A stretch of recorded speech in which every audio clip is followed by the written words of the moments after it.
Amy, let me tell you about a magical place that is so exactly designed to be enclosed space, year-round fun for the whole family that I bet you already know what I'm going to say before I even say the name. Let's say it together on 3. 1, 2, 3. Great Wolf Lodge. You got it, Amy. My kids loved Great Wolf Lodge when we went. You probably already know that it has a huge indoor water park with a wave pool, lazy river, a bunch of massive water slides. But then your pack can hit the other attractions because wait, there's more. Great Wolf Lodge has adventure-packed attractions like Magi Quest, a live-action game kids can play throughout the lodge, plus the Northern Lights Arcade. Spent some quality time there, so your kid who loves the lazy river and your kid who loves fantasy games will both have a great time. Great Wolf Lodge also offers great dining options and complimentary daily events like nightly dance parties, all under one roof. Unpack the car once and you're settled in to have fun. And with 22 lodges across the country, you're always a short drive away from adventure. We've both had such great times at Great Wolf Lodge, so bring your pack together at a lodge near you. Learn more at greatwolf.com and strengthen the pack. We have to shut down the podcast. This is so wrong. What fresh hell? Laughing in the face of motherhood. Minivans are actually wonderful. With Margaret Abels and Amy Wilson. It's a hot mess over here. A podcast that solves today's parenting dilemmas so you don't have to. Wednesdays, yo-yo Jenny. We have to wait for Wednesday.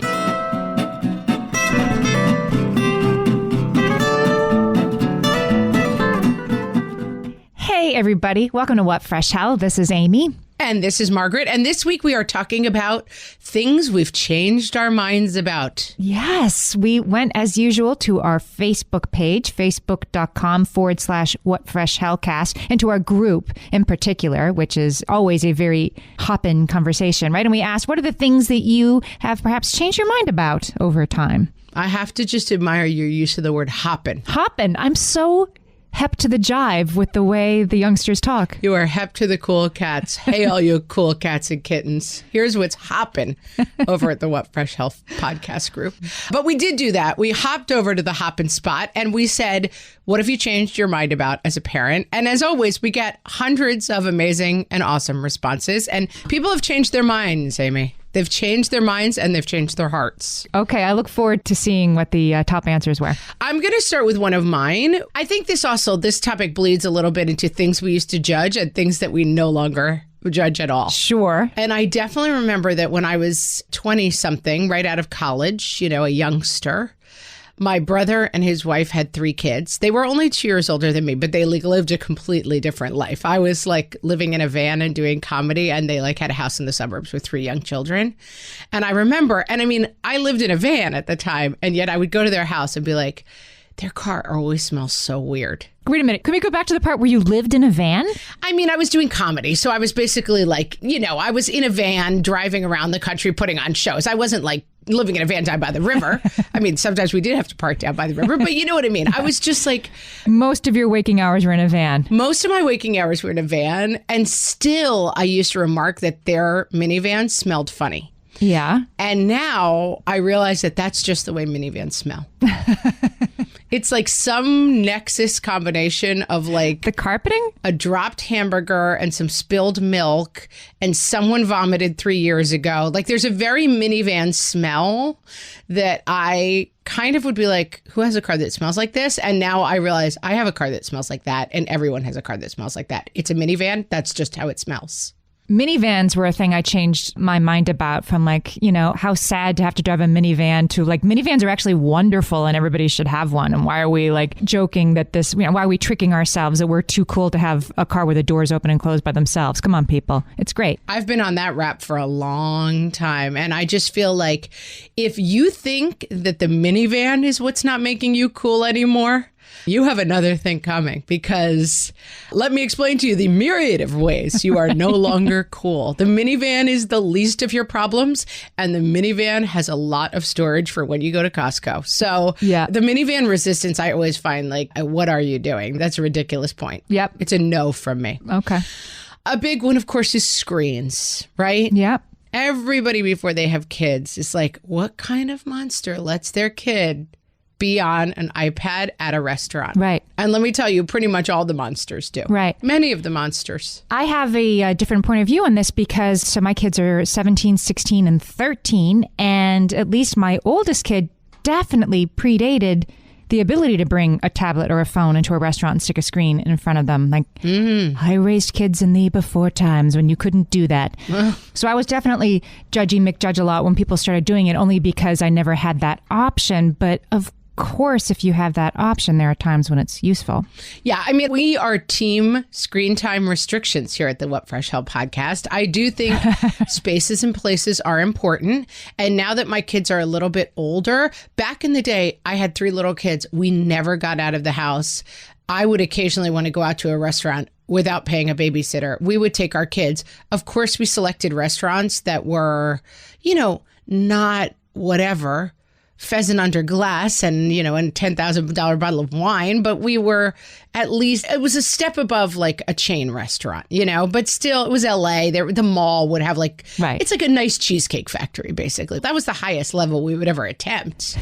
Cheesecake Factory Plus. That was the tier. Okay. Yeah. And I mean, believe me, the Cheesecake Factory would have been plenty nice too. And we went there too. But we went at 6 o'clock. We went at 5:30. We didn't go at times where we would be bothering people. But if we couldn't rein it in, a screen would pop out and it would be 100% fine. And my husband and I would have a glass of something and eat a more decent meal. And it was fine. And you know what? It doesn't matter. But as they get older, I'm pretty big on screen restrictions. And I'm very, very big. And we're fighting it again now, Amy. It's just come back around because we've always had a no screens at the table rule, right? Like nobody has a screen at the table. Yeah. I am often the person breaking this rule because I don't know. I check my texts sometimes and the kids will yell at me.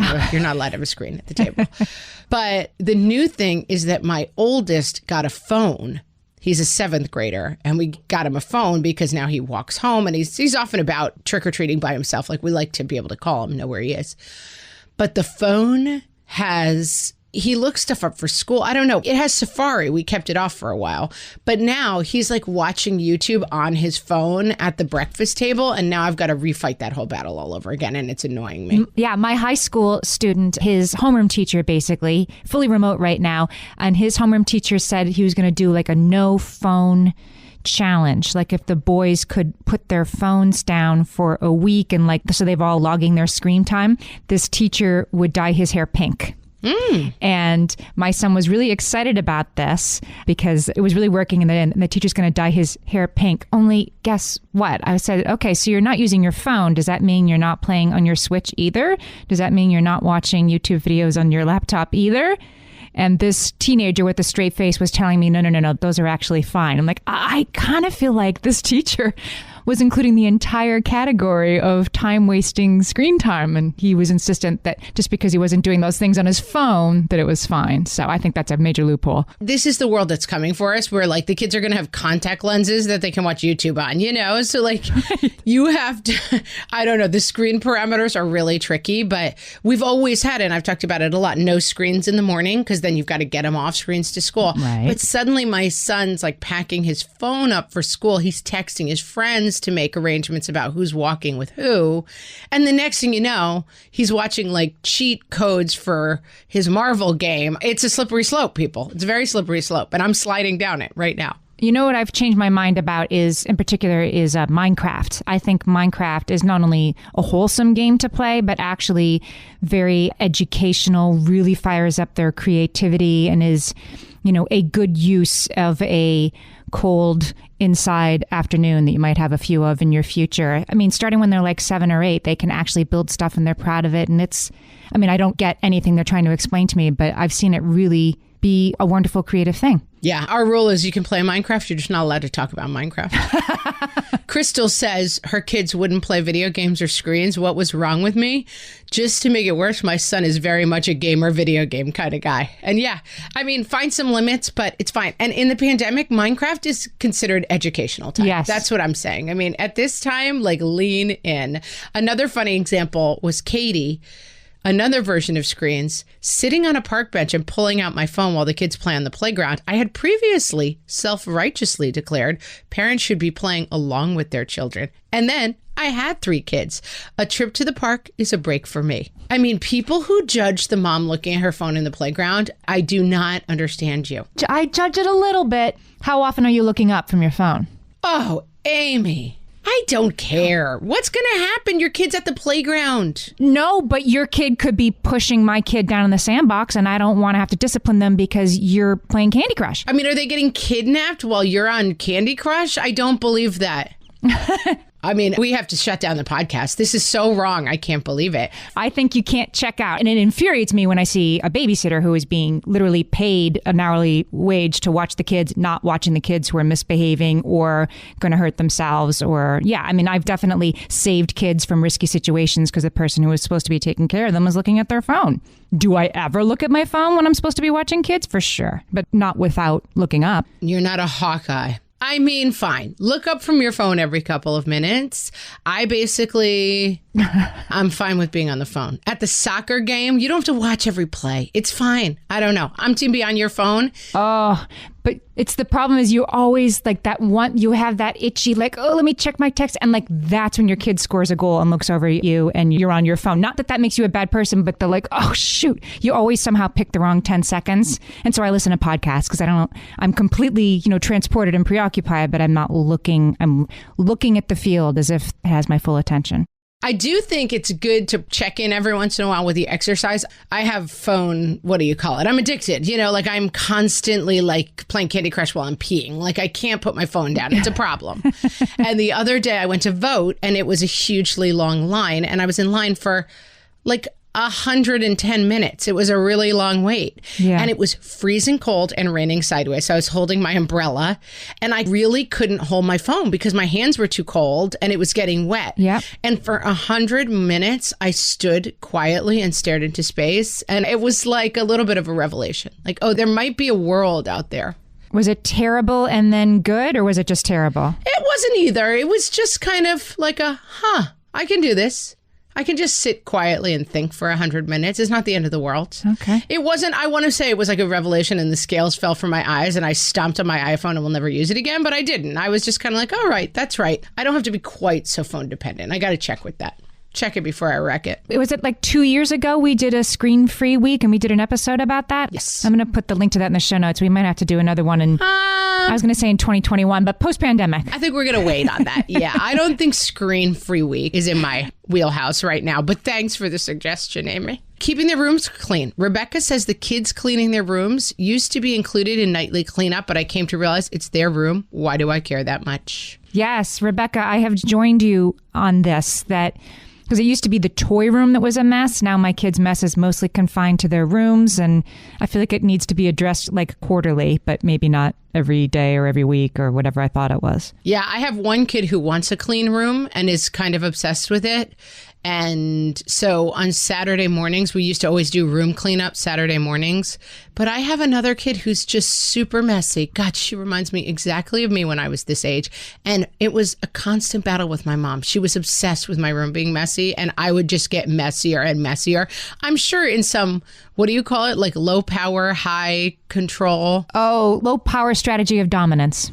My low power strategy of dominance was obviously to bother her with this messy room, which seems ridiculous. But I mean, we fought about it for 20 years and I have a kid who's so messy and she's just messy in her jeans. And we try to work on it, but I've decided not to dig in on it. And does she share a room? She does not, right? She does not share a room. So that might be part of it. So that's a factor too. Yeah. My guy who shares the room wants it to be clean. And so he actually calls for the Saturday morning clean. He's like, it's time to clean up in here. He likes it clean. I feel like sometimes super messy kids, of which I have one, have a hard time addressing the mess. Like they aren't doing it actually to get under mom's skin. It's because it just seems like almost too big to address. If they were better at addressing it in small ways, it wouldn't be messy. But so now it's really messy. And how do you even begin to attack it? And so better just throw it on the floor again. They need a little help. Well, you would say, and I think it's true, like help them find some tools. Like, is it better if we clean it a little every night? Is it better if we just let it go and it's a big mess? But then, my child has ruined some things by stepping on them that were treasures. And, we kind of have a conversation like it's hard to have nice things when you can't keep them nicely enough and you ruin them. And that makes her very upset. So how do we work that out? And so we're trying to work on systems, but I'm trying not to layer on top of it a lot of like, this is a mess and you need to clean it up and you're not going anywhere until. Yeah. But I just every once in a while, basically before, this was always our rule, and I think it makes sense. Before you have people over, you have to clean up your house. Works fine for us. We do it every once in a while, although now we have no people over, so we don't clean as much. It always manages like, oh, we don't need to clean this room. I'll never be in here. Then somehow the cocktail party ends up in your daughter's bedroom. Like, I feel like you can never predict. Yeah, you never know where people are going. Yeah, it's the one bathroom you forgot about that everybody's standing in all of a sudden. On the same topic, Jennifer says, as a boy mom, I used to totally judge my sister's little girl's hair always being wild, thinking there's no way I wouldn't have my daughter's hair pulled back. Let me tell you, Team Jennifer's sister. Jennifer eventually had a foster daughter join us, quickly realized she was wrong. I mean, I want to pin a note. I really used to say this in kindergarten. I did, I think, email the teacher sometimes and just say, just for the record, she dresses herself. And I've decided not to get involved in it because I keep thinking, like, do the kindergarten teachers think I'm doing this as a bit? Like sending her in like jeans, a tutu, a sweatshirt, and like insane hair. I'm not doing it as a bit. I'm just deciding that I can't have an hour fight. My daughter is extremely strong-willed about the way she dresses. And it's pretty intense. Amy, she went off this morning dressed fully in your daughter's hand-me-downs. You would have been proud. I saw with like a briefcase, she was throwing a Luke that was very like office ready, like important Zoom call kind of. Yeah, Amy gives me some hand-me-downs from her daughter, and it's like a button-down shirt with a blazer, and my daughter became very enamored of it, and every once in a while, but when she wears it, she trades out her backpack for a briefcase, because that completes the look more completely. She's the best. Oh my gosh, I'm just along for the ride. We'll be right back. For some of us, tax season is one of the only times that we look at our finances fully, and once it's over, well, that was terrible, and it is completely understandable not to want to think about it for another whole year. But using Monarch and being intentional with your finances in an ongoing way helps you see where your money is going and how you can put your refund to best use. We are here to tell you, simplify your finances with Monarch. Monarch is the all-in-one personal finance tool designed to make your life easier. It brings your entire financial life, budgeting, accounts, and investments, net worth, and future planning together in one dashboard on your phone or laptop. Feel aware and in control of your finances this tax season and get 50% off your Monarch subscription with code FRESH. As you know, my husband and I are preparing to send, 3 kids off to college, and I cannot tell you how helpful Monarch has been in showing us our full financial picture, helping us to track our spending and reach important savings milestones. Our weekly meeting, Amy, it's now run by Monarch. Love it. Achieve your financial goals for good with Monarch, the all-in-one tool that makes money management simple. Use code FRESH at monarch.com for half off your first year. That's 50% off at monarch.com, code FRESH. You're listening to this podcast, so I know you've got a curious mind. Here's a helpful fact you may not know yet. Drivers who switch and save with Progressive save over $900 on average. Pop over to progressive.com, answer some questions, and you'll get a quick quote with discounts that are easy to come by. In fact, 99% of their auto customers earn at least one discount. Visit progressive.com and see if you can enjoy a little cash back. Progressive Casualty Insurance Company and Affiliates. National average 12-month savings of $946 by new customers surveyed who saved with Progressive between June 2024 and May 2025. Potential savings will vary. Okay, Amy, we're back. Let's talk a little bit. I thought this was interesting about homework. Okay. Christine says, homework in kindergarten, I used to think it was unnecessary to burden young kids with it. We would skip it.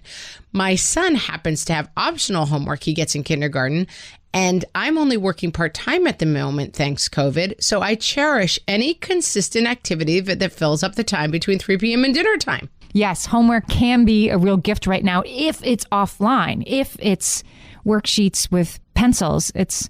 I'm all for it right now. So much of it is online. As everyone knows, I'm very anti-homework, especially for youngest grades. And I went hard to the hole with my my son's kindergarten teacher and refused to do homework, and it became kind of a year-long fight. But I think if it's working for you, it's working for you. And, we keep saying the thing about the pandemic and all this downtime is that if you limit screens, you need something else to do. And one of my kids' room, it's starting to look really like something out of Shelter Island. Like it's covered with paper. Or those movies where someone's trying to figure out the crime and they make that Beautiful Mind. Yeah. Yeah, it's Beautiful Mind. It's Homeland where she's got all the pictures up and trying to figure out who's with who, and yeah, it's looking like that. But he's gotten really into drawing and he draws. And this is a kid who has some fine motor skills issues. And I would have said this kid, I almost would have pulled him out of art class. There's really no point in doing that with this guy. And he does a lot of tracing and he loves it. He's drawing all of his favorite characters. And there's something on the other side of complaining that you're bored. And the pandemic has found this kid doing all this drawing. And I think homework is kind of the same. My kid hated math. She's now doing gotten really into learning her multiplication tables. And it's kind of a hobby of hers now. There's something on the other side of being bored. I would have been the dorky kid that loved the homework worksheets. I was that kid. So yeah, lean in. I want to give a shout out to a particular brand of workbooks, not a sponsor. I just love them. They're called Brain Quest. Have you seen these? Yes. Workbooks. And they have a sort of a deck of cards you can take with you to kill time at the restaurant or the dentist's office where, it's what order do you think these things are happening in? They're pitched specifically for 3-year-olds, 4-year-olds, 5-year-olds. Anyway, they also have workbooks where you're drawing the hands on the clock if you're 6 years old or whatever. And my kids were all really happy with those. Not every day, but they were quite happy to sit with those. And it was about occupying them. It wasn't about turning them into geniuses. But I think they're a great sort of offline option for a lonely afternoon right now. For sure. And I want to be 100% clear that my kids are not joyfully up in their room learning multiplication tables and doing art all the time. Because sometimes I hear people talking like this and it's oh, I guess I'm just a loser because my kids complain and lie on the floor and scream, I'm bored. My kids also do that a lot. So it's not like we're sitting around with oh, and the other one is taking up the violin. That's not happening. It's a hot mess over here. But I do just think sometimes if you just keep ignoring the boredness, there might be something else out there for you. And what also occurs to me, you just said that this is your child who you're fine motor skills. So if you had to say, it's why we have to be careful of labeling our kids or making assumptions oh, so-and-so's my artistic kid. And then your other kid is therefore not artistic. And therefore you don't get the crayons out for that kid. And turns out that kid loves to draw his favorite characters and doesn't care if they look perfect or not. That would be a missed opportunity. I mean, this takes me to the top of the mountain of what I've changed my mind about, which is, I really actually believe this, that you got a kid and you were responsible into molding them into a certain thing. Yeah. And then I had a baby and someone handed me a fully formed human being who basically was going to do whatever they felt like doing. And I could maybe gently tack them one way or another. But the idea of, my kid who has struggles in certain areas and doesn't have great fine motor, spending several days in his room doing art, that's not something I made happen. And it's something that in some ways I probably got in the way of happening because I would have said that's not really his wheelhouse. And the biggest thing I've changed my mind about is how much control I have over the outcome of my kids. So saying, don't write to me and be well, I guess, just let them be feral. I do a lot to try to get my kids, to stay in certain pathways. And I have a lot of success with a lot of those outcomes. But the biggest change of mind I've had is, oh, I'm not really in the driver's seat of this at all. Mm-hmm. No, this is all towards the never interrupt a happy quarantined person, which is our number one rule of pandemic. And it's just if the Brain Quest workbook makes your kid a happy quarantine person, then use it. That is the only goal. It is not about making them different or better or smarter or faster. And something you said to me has really affected me and helped me in this whole thing, which is lean into the questions. So if somebody says, well, we're listening to Hamilton. Well, was it illegal to have a duel or was it legal? Let's figure that out. Why do they make that joke? Everything's legal in New Jersey. Let's dig in and figure that out. And again, this is not 24 hours a day that we're all sitting around Googling fun facts together. But when it comes up, or, hey, I want to try to draw this character, but I don't know how, but you could trace it. And we do have this light board that makes the tracing easier. And just trying to help them bridge little gaps to where they're already going. You're not going to lead them there, but you can help them get there by being like, oh, here's a little chasm. Let me build a little rickety bridge over that for you, and you can keep going on your path. Because there's always something to be curious about in the moment that I think does stave off boredom, right? And it's different than like, here's my phone kid. Yesterday, I was waiting for a train with two of my kids, like a, commuter train, and it was delayed due to slip slide conditions. So we were sitting there on the train platform. So we looked it up. What are slip slide conditions? And had an interesting conversation. There are wet leaves on the train track. It makes the train tracks a little slippery. And so we used that boredom moment to dig deeper into the circumstances of the moment. Now, again, my kids are teenagers, but I think you could still talk about that with a little kid. And it's better than just, let's pretend we're not here. Yeah, and for sure. And it extends conversations. It extends the dinner time. My kids are really just getting to a point where we can talk at dinner. And, we tend to go down rabbit holes. And that's the way we keep everybody there and engaged. Let's talk about eating. Oh, let's talk about eating. I mean, Annie, I'm with you. She says, I swore my kids would be the ones that ate everything and then life happened. And turns out kids really like chicken nuggets. And there's no going back once you expose them to the good stuff. So true. Yeah. This is why Amy doesn't let babies eat Tostitos, guys. This is why. I was brought to task for that. People were like, wait, Tostitos don't have MSG. Doritos have MSG. Tostitos, which we have in our house, do not. But I didn't give them my baby. Yeah. So now you're fine with feeding babies Tostitos. Tostitos, I'm going to be less unfine with than Doritos. Yeah. The eating thing is something that I struggle with. We weren't really good eaters growing up, and my kids are not good eaters. And I see, some of the legacies of bad eating coming true again. And I kick myself about it. And, we eat too much junk food. But I also feel like we all turned out fine. I try to present different foods. We try to, eat the old rainbow. We go apple picking and then eat the apples. Otherwise, everyone relax. I'm less in charge than I think, and I'm not going to stress about it. It's another case where you can let them chase. One of my teenage sons just asked me, why don't we ever have cut up celery around the house? I'm like, I hate celery. I'm like, would that be something you would welcome? That's right. And he said, well, think celery is a really good food. It's actually calorie negative. It's high fiber and it's low cal, and it will get me through like the afternoon snacking thing because he's an athlete. And I'm like, okay, you'll have celery. So it's sometimes if you let their natural curiosity take the lead, they'll come around and they'll be eating celery. It could happen. But I really see it happening. I mean, it's one of those things that I remember having a 3, 4, and 6-year-old and trying to have like family dinner where we sat and shared and ate everything on our plates. And it was a lot of crying and screaming. And I would go to bed. Sometimes I would really go to bed in tears. Like, I failed. I don't have the family dinner table that I wanted. And guess what? It's 5 years later, and it's exactly that now. We sit at the dinner table, and, my kid who doesn't eat a lot, but he eats what we make. I don't make a separate meal for him, and it all works out. I don't know. Don't stress about it. You should have known about the yo-yo dinner back then, right? And I should have told you. Oh my gosh. You've really ruined my life, by the way. I just gave you a compliment, but now I have to take you to task. My daughter, every meal is like, can I have yo-yo lunch? Can I have yo-yo dinner? Because all she wants to eat is mac and cheese. And so now she can heat up her own. She's 8. She can heat up her own mac and cheese. And she's like, let's just do yo-yo dinner. And I'm just like, no, you can't only eat mac and cheese for the rest of your life. It's hilarious. You have to put it on the whiteboard, like Wednesday's yo-yo dinner. We have to wait for Wednesday. Yeah, it's only once a week because she would just eat mac and cheese all day, every day if she could.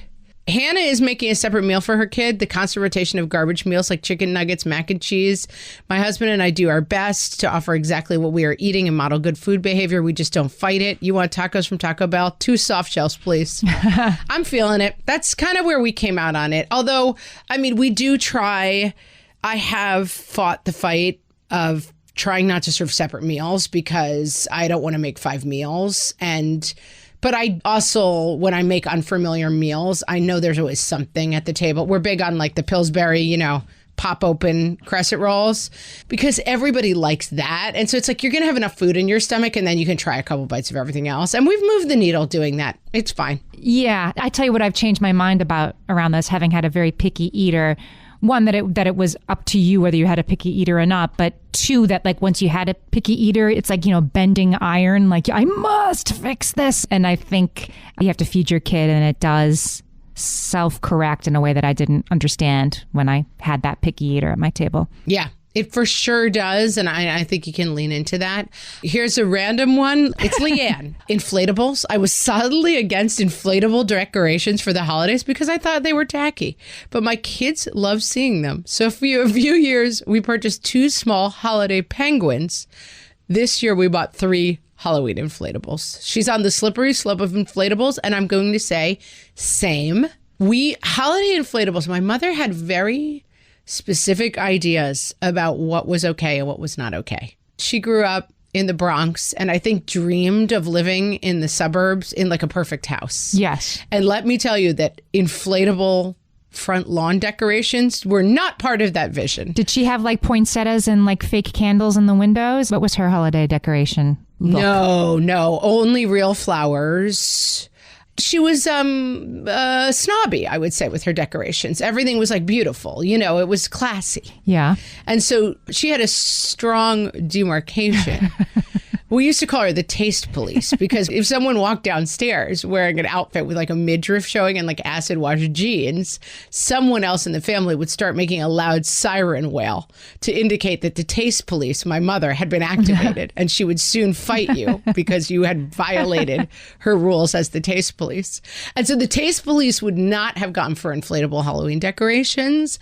And I think my still rebelling heart, I'm real down with tacky decorations. Like, I love it. Yes. I like Griswolding it up at Christmas time. And it's a straight reaction in the way that many people have of like, well, if my parents did it this way, I'm going to do it the opposite way. But yes, like a giant inflatable cat whose head moves around while its eyes stare at you, that would have not flown in my house growing up. And I've got like 6 of them. I've always been that kind of person too. Like when we decorate the Christmas tree and the little kids are really into decorating the Christmas tree and it's so bottom heavy, right? All the ornaments are on the lower quarter of the tree. You probably would think I would be, but I'm not the kind of person who redistributes the ornaments to make sure that they're perfect. No, I would think you would be like, let's make this a little bit more perfect.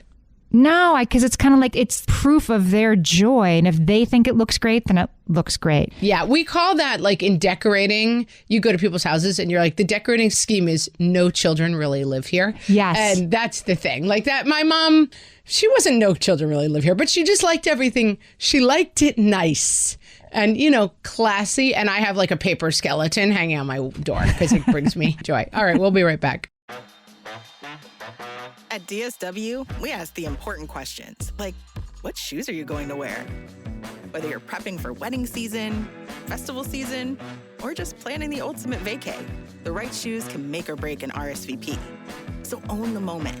You've got big plans, and we've got just the shoes. At the perfect price, of course. Get ready to get ready with Designer Shoe Warehouse. Head to your DSW store or DSW.com today and let us surprise you. Amy, when I'm having a good hair day, it usually makes my whole day better. And that's why on every day, I'm taking Nutrafol. Nutrafol is the #1 dermatologist-recommended hair growth supplement brand. And it's the #1 hair growth supplement brand personally used by dermatologists. Nutrafol's hair growth supplements are peer-reviewed, NSF certified for sport, and clinically tested. Nutrafol offers multiple formulas for men and women tailored to different life stages and lifestyle factors, so you get support that's actually right for you. Adding Nutrafol to your daily routine is easy. Order online, no prescription needed, with automated deliveries and free shipping to keep you on track. Let your hair be one less thing to worry about. See visibly thicker, stronger, faster-growing hair in 3 to 6 months with Nutrafol. For a limited time, Nutrafol is offering our listeners $10 off your first month subscription and free shipping when you visit Nutrafol.com and enter promo code LAUGHING. That's Nutrafol.com, spelled Nutrafol.com, promo code LAUGHING. And now, the parent we thought we'd be versus the parent we are. From the What Fresh Hell podcast. The parent we thought we'd be. I just cannot understand parents who let their children watch screens. When I'm a parent, my offspring will be limited to 15 minutes of educational programming per day. The parents we are. All right, how many more kills do you need until you achieve Vanguard? Fine, just turn the lights off when you go to bed. The parent we thought we'd be. There is no such thing as kids' food. Kids should eat what they're served. I can't wait for my future children to try my mushroom and pepper risotto that I serve with the seared halibut. The parent we are. Listen, you don't get dessert until you finish 3 more tater tots. The parent we thought we'd be. Why can't people just breastfeed in the bathroom? The parent we are. Okay, cover your eyes if you're uptight, people of Panera. I'm not done with my bread bowl and this baby is hungry. The parent we thought we'd be. When you make a loving connection with children, there's really never any need for yelling. The parent we are. Get in the car. In the car. I said, I know you hear my voice right now. Listen, if you are not in this car in 30 seconds, Christmas is canceled forever. This has been The Parent We Thought We'd Be versus The Parent We Are. From the What Fresh Hell podcast.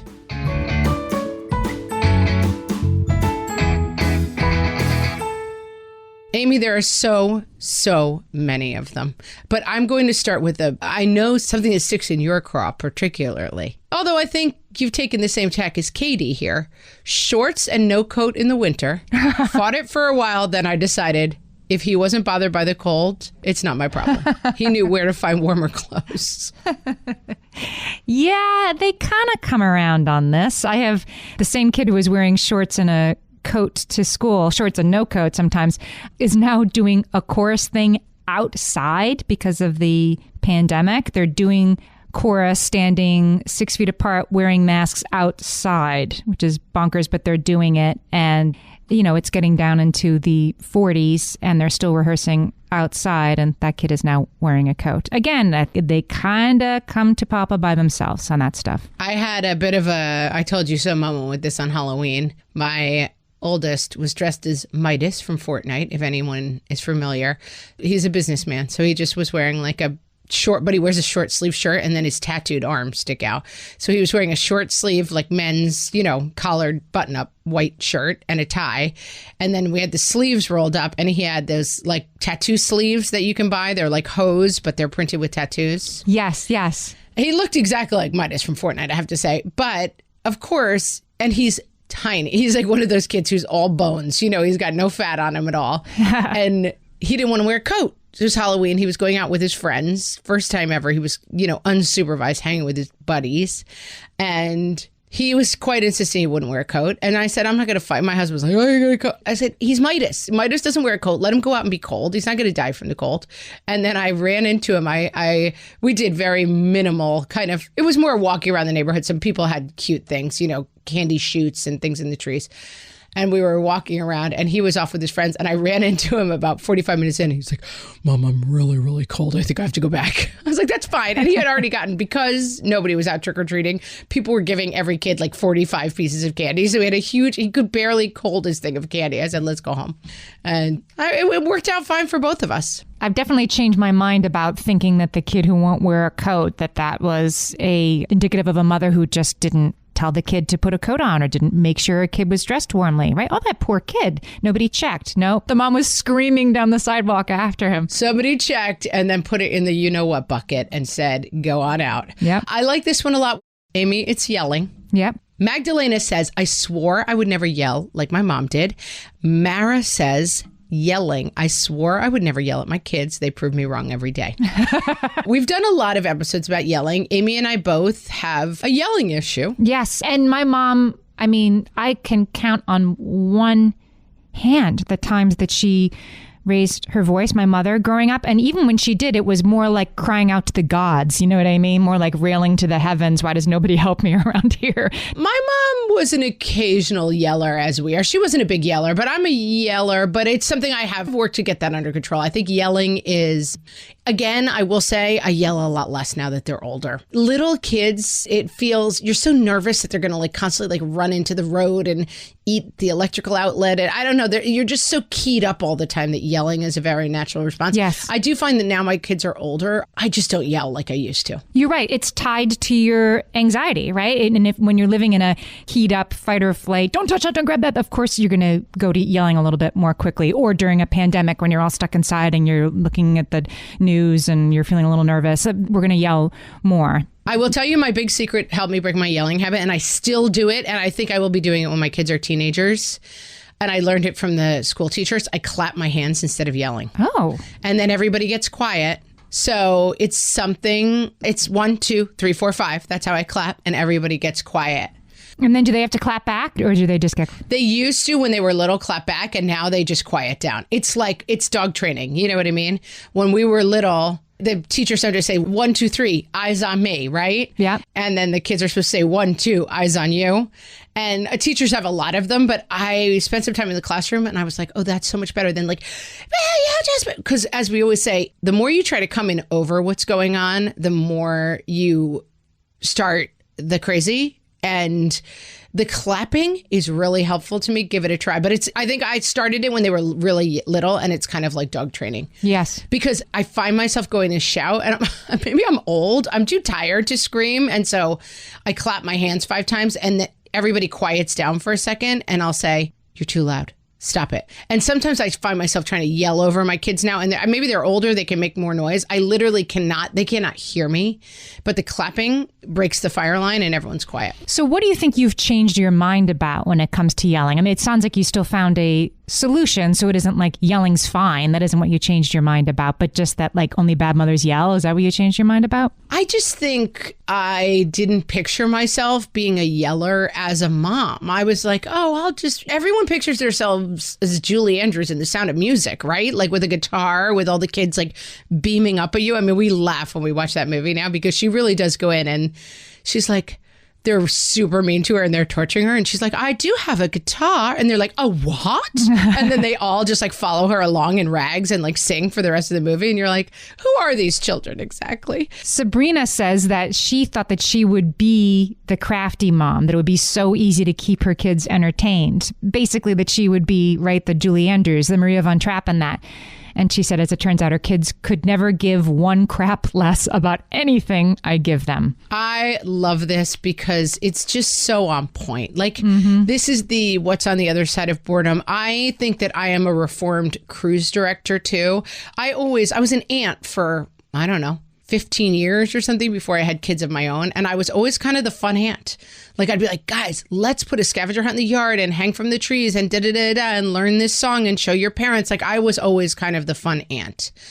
And then when I had kids of my own, I just assumed that my house would be like the permanent party, you know, just when today we're doing this. And right. It's exhausting and it's not that fun when it's your own kids. And it's also really, I think, not the rightest relationship to have with your kids, you know, that you're the constant source of fun. I know it didn't work out that way. It's easier to be the fun aunt. The mom's got to kind of steer the ship, you know, the mom's more like the captain and they're your crew, you know, you're not the cruise director anymore. And that's okay. That's right. Take the I have to be the funnest, best at it person out of the... And thank God I have a sister who's the super fun aunt. So like the Lido deck is still rocking when she's in town. But right now I'm like in the captain's chair, just yelling at them to swab the deck, and that's fine. But the super fun aunt isn't there every day, right? Like that's part of it. You're the special guest star. Exactly. And you don't want it every day. Right. I think I've taken my Love Boat analogy as far as I can. So I'm going to move on. Giving into the crying and whining. Laura says, I thought if my kids cried or whined about something, I would never give in to what they wanted. Ha ha. I'm still trying not to give in, but 100% of the time has not been a successful undertaking. I think a lot of what we're saying about the judgy mom too is you don't know what part of the arc you're seeing somebody in when you're seeing them with their kid. You know what I mean? Right. You don't know that they're on the 4th errand of their day because their mom is sick at home and they had to take the kids with them to the store. And so like you see that mom giving the kid a lollipop because they're crying for one. I don't know. It could be that's what they got to do to get through that moment. It could also be that there's a mom who gives in on everything and you could be like, I'm quite much better than them. I mean, take your moment of satisfaction if you like it, but you just don't really know what's going on with another mom. There's that meme I always see on Facebook, and I don't know if it was like the Dalai Lama or Gandalf who said it, but it was like, be kind because everyone you know is fighting a great battle. You know that one? That's a great type of quote. You're like ancient Chinese proverb or something from a Lord of the Rings movie. I'm not sure. Same. But yeah, that's it. Every mom you know is fighting a great battle and you're only seeing a teeny little bit of it. And I also think no one's doing anything 100% of the time. Do I ever look at moms and think like, whoa, you're kind of a hot mess? Like, of course I do. Everyone does that. It's part of being alive is that you see other people and you judge them. But if you go home and post on Facebook, like I saw a mom doing this, what a scumbag, you've lost the script, people. I want to give a shout out to Shannon, who talks about medication, because I think this is an important one. And one I changed my mind about, too, is medicating your kids, ADD medications in particular, that it's very easy when you stand outside of it, like, well, I would never do that. And that's just parenting. And I would never drug my child. And then you're in the situation and you see how those medications can be life-changing in such a good way. That is definitely something I've changed my mind about. And I'm sorry I was ever judgmental about it. I don't even know that I was judgmental about it, but of course there is like this huge, is it possible that as a nation we over-medicate problems? That is statistically possible, but anecdotally it doesn't matter at all to you. If your kid needs medication, as one of mine does, great. It helps them out a ton. And like, I just think you can have impressions of overall trends, but you're dealing with your life and your kids, and that's fine. And when you have these sort of prejudgments, then when you're in that situation, then you do sort of, I think, internalize the thing of, well, if I was just better at this, then this situation wouldn't be happening. And that's an unfortunate place to get to. And a place, don't waste time there. It's not worth it. And I also think this is one of those aspects where other people's opinions are really pretty useless overall. And I think that this is the thing that I kept thinking of reading this whole thread, that if you have a kid who is taking medication and it improves their life, and you hear somebody saying, people just medicate their kids because they can't deal with them, you have to detach yourself from that. You're not going to convince that person they're wrong because they've never had your experience. But I think a lot of our jobs is kind of detaching from the insanity that is like everybody has an opinion about everything. And because of social media, everybody's opinion is in your face about everything. And you know what? It doesn't matter what other people think. If it's the right choice for you and your family, I'm just so not interested anymore in the crowd's point of view. I think you solved it. Solved it, guys. Let it go and do your thing. And there were so many, people are leashing their kids. They didn't think so. People thought their kids would never have tantrums in public. And this what I love from Katie. She was like, who lets their kids walk around in no clothing or character clothing? I mean, I have a child who has not worn a shirt since the pandemic started. And let me tell you, that's just how we're rolling over here. Let go of the judgments, people. Yep. You do you. Yep. The sparkly, my daughter had like sparkly Rapunzel shoes that I hated. And they were her favorite thing in the world. Who cares? Yeah, it's interesting because it's funny what triggers us, right? I have the same stuff, like the sparkly plastic. I'm like, no. But you know what? It's what works for everybody, Amy. We want to know what you guys have changed your mind about. And again, you can always tell us on our Facebook page and group. You can find them both at facebook.com/whatfreshhellcast. You can go to our Facebook community and read this whole thread because there were so many things we didn't get to. You can find us on Twitter at WFH Podcast. You can find us pretty much, guys, go on social media, search What Fresh Hell Podcast, and enjoy the heck out of your day while you interact with us on YouTube, Instagram, and you heard me, TikTok. Yep. And for now, guys, that's it. We're letting go of the judgments and we're respecting your life choices. Until next week. Talk to you next week.